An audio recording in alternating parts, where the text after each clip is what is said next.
Hey, what is up everybody? My name is Holden today. Welcome back to another commentary.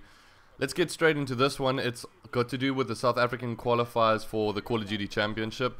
As some of you guys might know, South Africa had the opportunity to qualify for the Call of Duty Championship, which is a huge thing for our community, as we didn't really get a chance to shine on the international stage as much as we would have liked, and it's very difficult for us to get international competition in general, just because we are so segregated from the rest of the international community. Being in South Africa, you can understand that our connections don't really compete, and we can't really keep up with the international level just based on connection, because we have to work with a minimum of 150 milliseconds per game that we play. So that's what's been keeping us away from international competition in the past. And so we get into this tournament, right?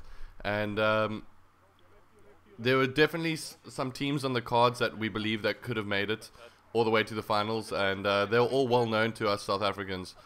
But as we progressed in the tournament, we started to raise an eyebrow towards one team that really hasn't featured in the South African community, and that team was by the name of Team Rise. No offense to the players saying that they're bad or anything, it's just that they haven't really excelled in the South African competitive level.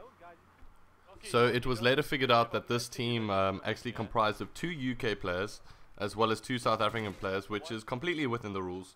And the biggest problem is that it was figured out that these 2 players from the UK, at least one of them was hosting almost all of the Team Rise assigned hosting games. So this basically meant that in a South African Call of Duty Championship qualifier, 2 players from Europe would be allowed host, as opposed to the 6 other South African players in the lobby.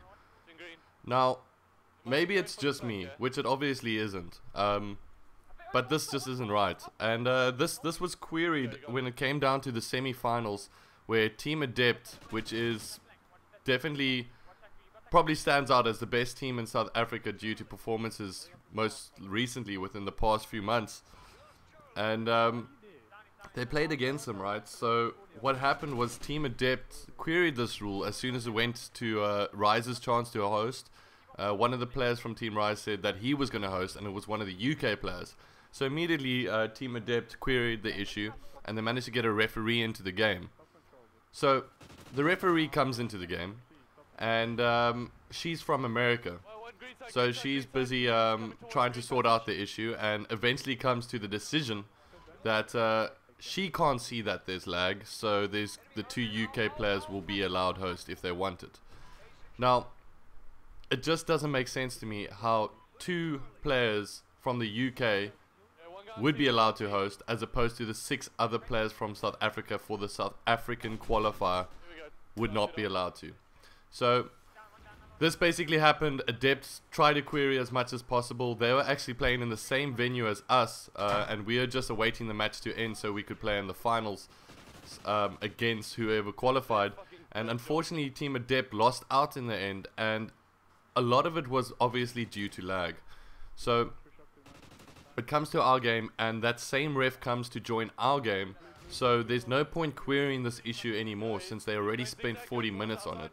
So we get into the game, we play the game, and we lose once again to Rise. A South African loses to the 2 UK players hosting on their line, with 2 South African players in it as well.